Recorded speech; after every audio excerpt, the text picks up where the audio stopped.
एक बार हजरत फातिमा रजी अल्लाह ताला अन्हा जानामाज पर बैठी रो रही थीं।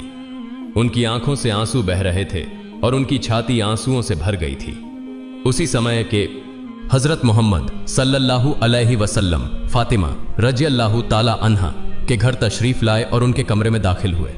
उन्होंने देखा कि फातिमा रजी अल्लाह ताला अन्हा जानामाज पर बैठकर जोर जोर से रो रही थीं। तब विश्व नबी सल्लल्लाहु अलैहि वसल्लम ने फातिमा रजी अल्लाह ताला अन्हा से फरमाया, ऐ मेरी जिगर के टुकड़े फातिमा, तुम अपनी जानामाज का कोना उठाकर देखो। जब हजरत फातिमा रजी अल्लाह ताला अन्हा ने जानामाज का कोना उठाया तो वो हैरान रह गई। उन्होंने कहा, अब्बाजान ये क्या है, यहां तो पिघला हुआ सोना बह रहा है। तब हजरत मोहम्मद सल्लल्लाहु अलैहि वसल्लम ने फरमाया, बेटी जितना सोना चाहो उठा लो और उसे अपनी जरूरतों के लिए इस्तेमाल करो। इससे अपना घर चलाओ और दुनिया की आराम आयेश शान और शौकत का जो भी चाहो कर सकती हो। लेकिन याद रखना, दुनिया की सुख सुविधाएं क्षणिक हैं, जबकि आखिरत परलोक की सुख शांति हमेशा के लिए है। अब तुम खुद समझो बेटी, क्या तुम दुनिया की सुख शांति चाहती हो या आखिरत की सुख शांति? हजरत मोहम्मद सल्लल्लाहु अलैहि वसल्लम की यह बात सुनकर हजरत फातिमा रजी अल्लाह ताला अन्हा ने जानामाज का कोना छोड़ दिया और नबी जी से कहा, अब्बा जान, मुझे दुनिया की सुख शांति की कोई जरूरत नहीं है, मैं तो आखिरत की सुख शांति के पीछे दौड़ना चाहती हूं। इसी तरह एक और घटना का जिक्र है। एक दिन हजरत फातिमा रजी अल्लाह ताला अन्हा इतनी कमजोर हो गईं कि वह बिस्तर से उठ नहीं पा रही थीं। यह बात जब हजरत मोहम्मद सल्लल्लाहु अलैहि वसल्लम तक पहुंची तो नबी करीम सल्लल्लाहु अलैहि वसल्लम फातिमा को देखने के लिए उनके घर तशरीफ लाए। नबी करीम सल्लल्लाहु अलैहि वसल्लम फातिमा के दरवाजे पर पहुंचे और उन्हें आवाज देने लगे, लेकिन अंदर से कोई आवाज नहीं आ रही थी। विश्व नबी सल्लल्लाहु अलैहि वसल्लम ने फिर से पुकारा, लेकिन अंदर से कोई जवाब नहीं आया। तीसरी बार जब नबी करीम सल्लल्लाहु अलैहि वसल्लम ने फातिमा रजी अल्लाह ताला अन्हा को पुकारा, तब अंदर से हजरत फातिमा रजी अल्लाह ताला अन्हा ने जवाब दिया, अब्बा मैं दरवाजा कैसे खोलूं? मेरे पास सिर्फ एक छोटी सी चादर है। अगर मैं इसे पैरों की तरफ खींचती हूं तो सिर का हिस्सा खुला रह जाता है, और अगर सिर की तरफ खींचती हूं तो पैर खुल जाते हैं। तब विश्व नबी सल्लल्लाहु अलैहि वसल्लम ने दरवाजे के बाहर से अपना रूमाल निकाला और दरवाजे की दरार से अंदर भेजा। उन्होंने फातिमा से कहा, बेटी मेरा रूमाल सिर पर रख लो और दरवाजा खोलो। फातिमा रजी अल्लाह ताला अन्हा ने रूमाल सिर पर रखकर दरवाजा खोला। जब नबी करीम सल्लल्लाहु अलैहि वसल्लम अंदर गए तो देखा कि हजरत फातिमा का चेहरा मुरझाया हुआ था। नबी जी ने फातिमा से पूछा, बेटी तुम्हें क्या बीमारी हो गई है? हजरत फातिमा रजी अल्लाह ताला अन्हा ने जवाब दिया, अब्बा कई दिनों से भूखी हूं, भूख और सिरदर्द की वजह से मैं बहुत कमजोर हो गई हूं। यह सुनकर नबी करीम सल्लल्लाहु अलैहि वसल्लम ने कहा, बेटी मैं भी 3 दिनों से उपवास कर रहा हूं, हालांकि मैं अल्लाह के नजदीक तुमसे भी ज्यादा प्रिय हूं। अगर मैं चाहता तो अल्लाह मुझे दुनिया का सबसे बेहतरीन खाना खिलाता, लेकिन मैंने दुनिया की जगह आखिरत को प्राथमिकता दी है। तब नबी करीम सल्लल्लाहु अलैहि वसल्लम ने हजरत फातिमा रजी अल्लाह ताला अन्हा से कहा, हे मेरी बेटी फातिमा सब्र रखो, तुम्हारे लिए खुशखबरी है, अल्लाह की कसम जन्नत में तुम औरतों की सरदार होगी, जन्नत की चाबी तुम्हारे हाथों में होगी। यह सुनकर हजरत फातिमा रजी अल्लाह ताला अन्हा आश्चर्यचकित हो गईं और नबी जी से पूछा, अब्बा जान फिर बीबी मरियम और बीबी आसिया का क्या होगा? नबी करीम सल्लल्लाहु अलैहि वसल्लम ने जवाब दिया, बीबी मरियम अपने समय की औरतों की सरदार थीं और बीबी आसिया भी अपने समय की औरतों की सरदार थीं, लेकिन तुम फातिमा कयामत तक जितनी औरतें आएंगी उन सब की सरदार होगी। एक बार हजरत फातिमा रजी अल्लाह ताला अन्हा अपनी यहूदी दोस्त के साथ एक बाग में खड़ी थीं और बातचीत कर रही थीं। उस यहूदी लड़की के पास कुछ लोग आए और उससे कहा, तुम्हारे पिता ने तुम्हें घर बुलाया है। तब वह लड़की उन लोगों के साथ अपने घर चली गई। घर पहुंचने पर उसके पिता ने उससे कहा, बेटी मैंने तुम्हारे लिए एक लड़का चुना है, वह यहूदी समुदाय के एक अमीर उद्योगपति का बेटा है, क्या तुम इस शादी के लिए तैयार हो? लड़की ने जवाब दिया, अब्बा मैं इसका उत्तर कल दूंगी, मुझे आज रात का समय दें ताकि मैं सोच सकूं। उसके पिता ने उसे सोचने का समय दिया। लड़की ने समय लेकर बिना इधर उधर देखे दौड़कर हजरत फातिमा रजी अल्लाह ताला अन्हा के पास चली गई। लड़की ने हजरत फातिमा रजी अल्लाह ताला अन्हा के पास पहुंचकर कहा, बहन हमारी 12 साल की दोस्ती है, इस लंबे समय में तुमने मुझे कभी गलत सलाह नहीं दी। मुझे उम्मीद है कि आज भी तुम मुझे कोई गलत सलाह नहीं दोगी। मेरे पिता ने मेरे लिए एक लड़का चुना है जो यहूदी समुदाय के एक बड़े उद्योगपति का बेटा है। मेरे पिता चाहते हैं कि मेरी शादी उस लड़के से हो। अब तुम बताओ मुझे क्या करना चाहिए। यह सुनकर हजरत फातिमा रजी अल्लाह ताला अन्हा ने उस लड़की से कहा, हे बहन, चूंकि तुम्हारे पिता ने उस लड़के के साथ तुम्हारी शादी तय की है और वह चाहते हैं कि तुम्हारी शादी उस लड़के से हो, इसलिए तुम्हें शादी के लिए राजी हो जाना चाहिए। तब उस लड़की ने हजरत फातिमा रजी अल्लाह ताला अन्हा से कहा, हे बहन, मैं शादी के लिए राजी हो सकती हूं, लेकिन एक शर्त है। शर्त यह है कि अगर तुम मेरी शादी में शामिल होती हो तभी मैं यह शादी करूंगी। तुम तो जानती हो कि मैं तुम्हें कितना प्यार करती हूं। यह सुनकर हजरत फातिमा रजी अल्लाह ताला अन्हा ने उस लड़की से कहा, तुम यहूदी हो और हम मुसलमान, और तुम जानती हो कि यहूदी मुसलमानों को बिल्कुल भी सहन नहीं कर सकते। अगर मैं तुम्हारी शादी में जाऊंगी तो मेरे पिता हजरत मोहम्मद सल्लल्लाहु अलैहि वसल्लम को मुस्लिम समुदाय के सामने सवालों का सामना करना पड़ेगा और लोग उनके बारे में मजाक बनाएंगे। इसी तरह तुम्हें भी यहूदी समुदाय में सवालों का सामना करना पड़ेगा और वे भी तुम्हारे बारे में मजाक करेंगे। मैं तुम्हारी शादी में शामिल नहीं हो सकती। तब उस यहूदी लड़की ने हजरत फातिमा रजी अल्लाह ताला अन्हा से कहा, सुनो बहन, अगर तुम मेरी शादी में मौजूद नहीं रहोगी तो मैं कसम खाती हूं कि कयामत आ भी जाए फिर भी मैं उस लड़के से शादी नहीं करूंगी। उसकी इस बात को सुनकर हजरत फातिमा रजी अल्लाह ताला अन्हा ने अंततः उसकी मजबूरी को समझा और कहा, ठीक है बहन, मैं तुम्हारी शादी में आऊंगी। तुम यह बात अपने पिता को बता दो। यह सुनकर वह लड़की दौड़कर अपने पिता के पास गई और कहा, अब्बा, मैं इस शादी के लिए तैयार हूं, लेकिन एक शर्त है। शर्त यह है कि मेरी शादी में मोहम्मद सल्लल्लाहु अलैहि वसल्लम की बेटी फातिमा रजी अल्लाह ताला अन्हा मेरे साथ होगी। तब उस लड़की के पिता ने कहा, अगर मोहम्मद की बेटी हमारे घर आएगी तो वह हमारे स्टेटस के साथ मेल नहीं खाएगी, क्योंकि वह गरीब है। उसके पिता भी गरीब हैं। वे ठीक से 2 वक्त का खाना नहीं खा पाते और उनके पास अच्छे कपड़े भी नहीं हैं। तब उस लड़की के पिता ने कहा, अगर वे गरीब हैं तो वे तुम्हारी शादी में कैसे आएंगे? जो लोग तुम्हारी शादी में आएंगे वे सभी अमीर उद्योगपतियों के बेटे और बेटियां हैं, इसलिए मोहम्मद की बेटी फातिमा को दावत नहीं दी जा सकती। लड़की ने अपने पिता से कहा, अब्बा, अगर आप फातिमा को मेरी शादी में आने से रोकते हैं तो मैं कभी भी यह शादी नहीं करूंगी। अंततः पिता को मजबूर होकर मानना पड़ा और उन्होंने कहा, मैं तुम्हें अनुमति दे सकता हूं, लेकिन एक शर्त है।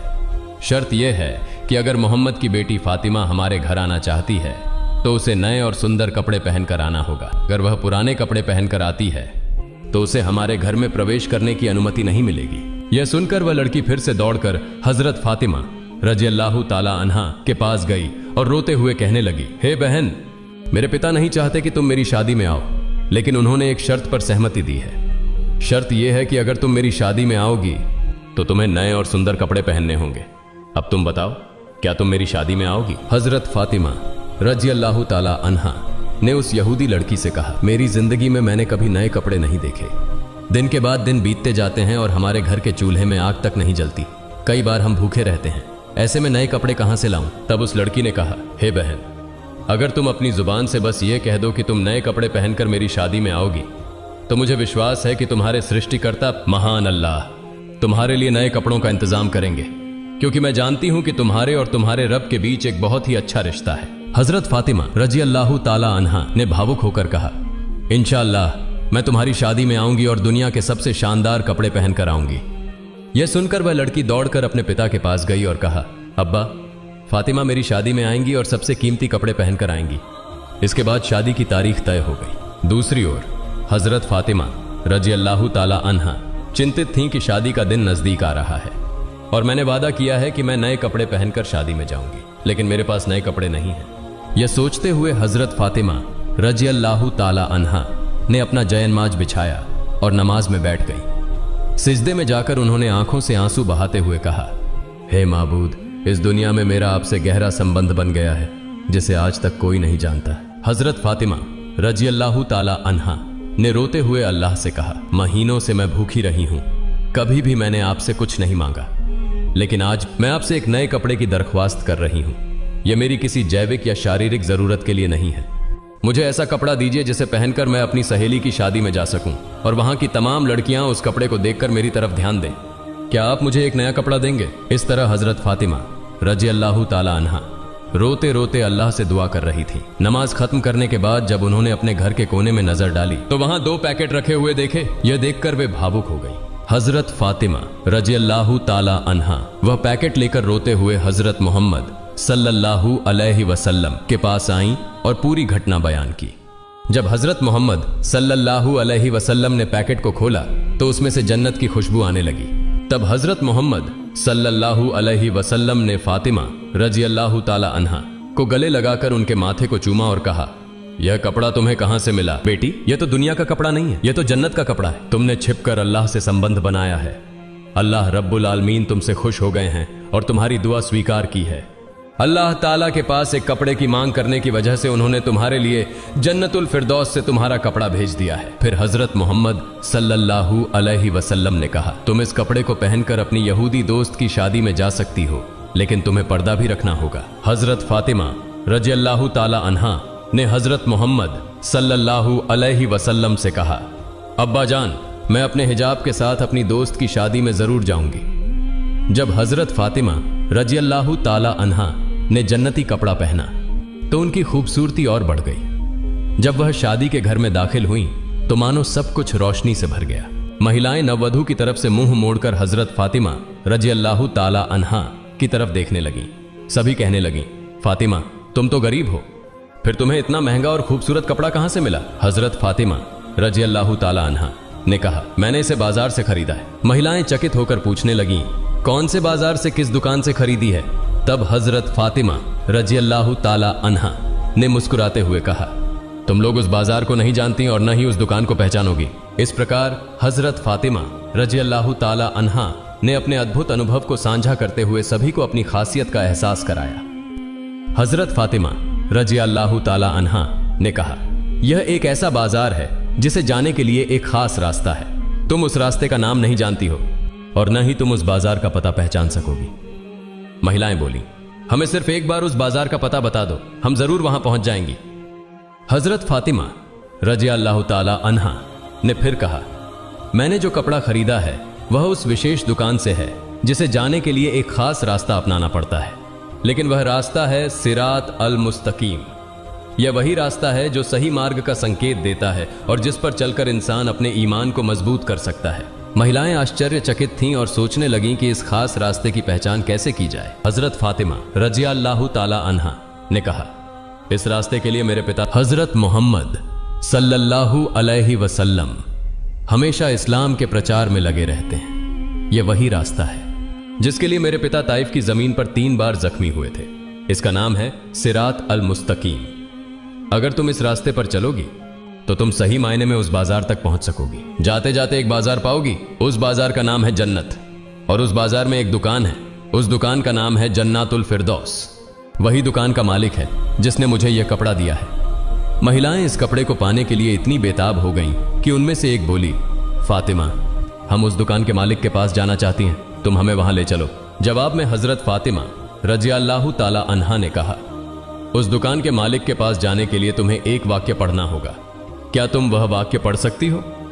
सभी महिलाएं एक साथ बोली, हाँ हम पढ़ेंगे, तुम हमें बताओ वह वाक्य क्या है। तब हजरत फातिमा रजी अल्लाह ताला अन्हा ने उन्हें बताया, वह वाक्य है, ला इलाहा इल्लल्लाहु मुहम्मदुर रसूलुल्लाह सल्लल्लाहु अलैहि वसल्लम। फिर वहां की सारी महिलाएं कलिमा पढ़कर मुसलमान हो गईं। सुभान अल्लाह, सुभान अल्लाह। एक बार उम्मे आयमान नाम की एक जैन महिला किसी काम के लिए हजरत फातिमा रजी अल्लाह ताला अन्हा के घर आती हैं।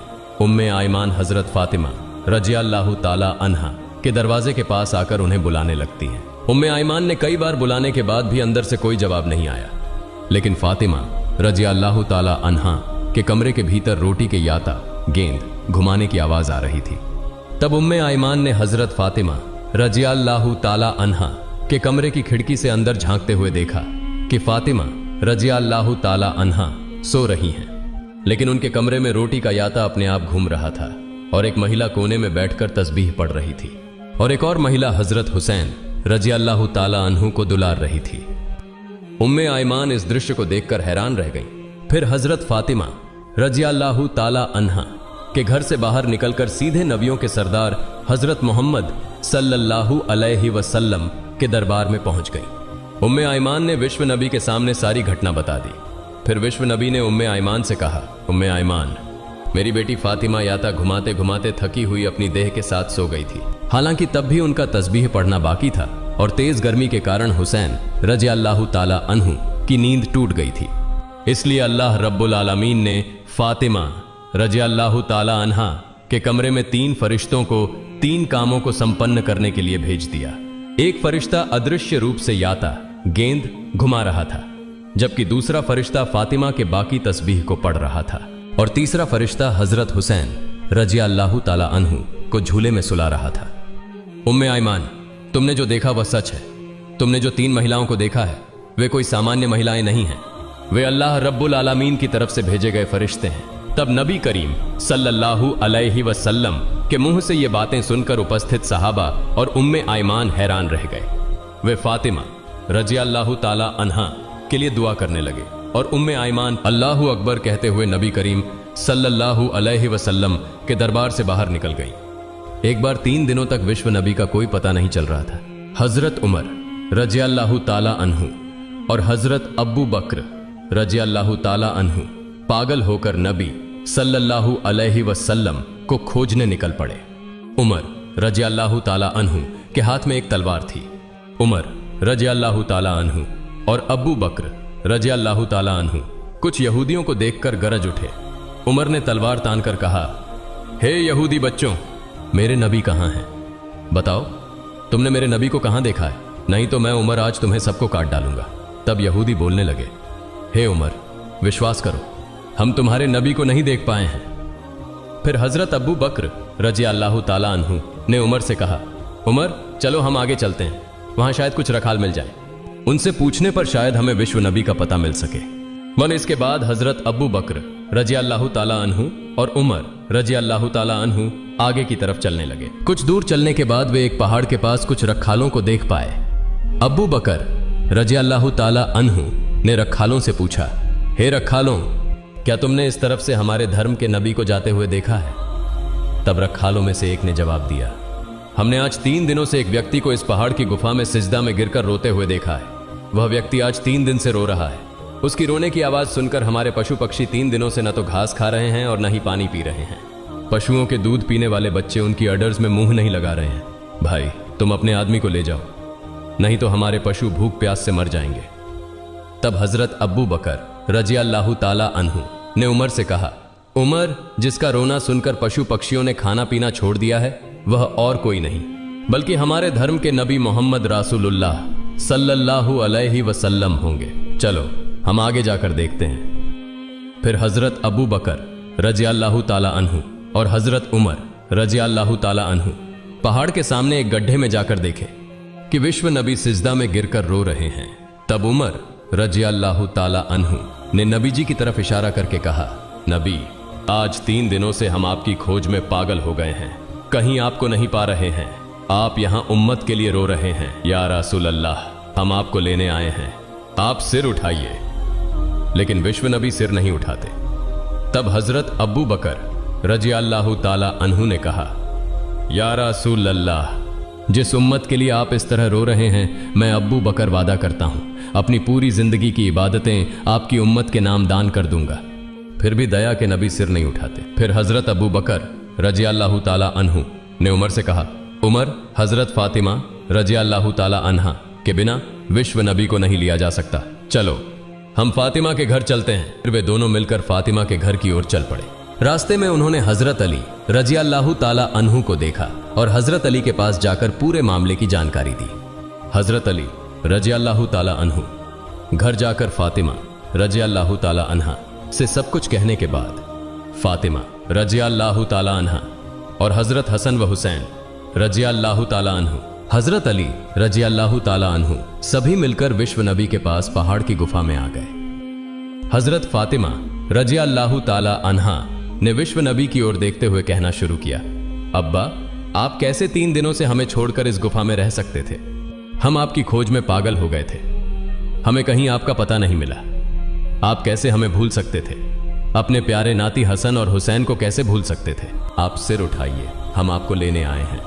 लेकिन नबी जी सिर नहीं उठा रहे हैं, सिजदा में पड़े पड़े ही रोते जा रहे हैं। फिर हजरत फातिमा रज़ी अल्लाह ताला अन्हा ने कहा, हे मेरे अब्बा, मैं फातिमा आपके लिए वादा करती हूं कि मैं अपने प्यारे बेटे और आपके प्यारे नाती हसन और हुसैन को कुर्बानी कर दूंगी। अब मेरे अल्लाह रब्बुल आलमीन ने जिब्राइल को बुलाया और कहा, हे जिब्राइल, तुम तुरंत मेरे दोस्त के पास जाओ। मेरे दोस्त से कह दो कि वह सिजदा से सिर उठाए। मेरे दोस्त को जाकर बता दो, मैं अल्लाह रब्बुल आलमीन हूं, अब मैं अपनी सारी उम्मत का जिम्मा खुद ले रहा हूं। अल्लाह रब्बुल आलमीन के ऐसे निर्देश पाकर हजरत जिब्राइल अलैहिस्सलाम पहाड़ की गुफा में आए और नबी से कहने लगे, या रसूल अल्लाह, आप सिर उठाइए। अल्लाह रब्बुल आलमीन ने मुझे अभी अभी बताया है कि आपकी सारी उम्मत का जिम्मा अब अल्लाह खुद ले चुके हैं। यह कहकर जिब्राइल अलैहिस्सलाम चले गए। फिर विश्व नबी ने सिजदा से सिर उठाया। इसके बाद नबी जी सभी के साथ घर की ओर चले। अल्लाह पाक रब्बुल आलमीन हमें सभी को विश्व नबी द्वारा दिखाए गए रास्ते पर चलने की तौफीक प्रदान करे। सभी लोग कमेंट में लिखें आमीन। दोस्तों, यह थी हमारी आज की वीडियो। दोस्तों, अगर आपको मेरी वीडियो पसंद आई हो तो तुरंत चैनल को सब्सक्राइब करें और पास वाले बेल आइकन को प्रेस कर दें। फिर मिलेंगे एक नए वीडियो में। तब तक सभी अच्छे रहें, स्वस्थ रहें। अल्लाह हाफिज।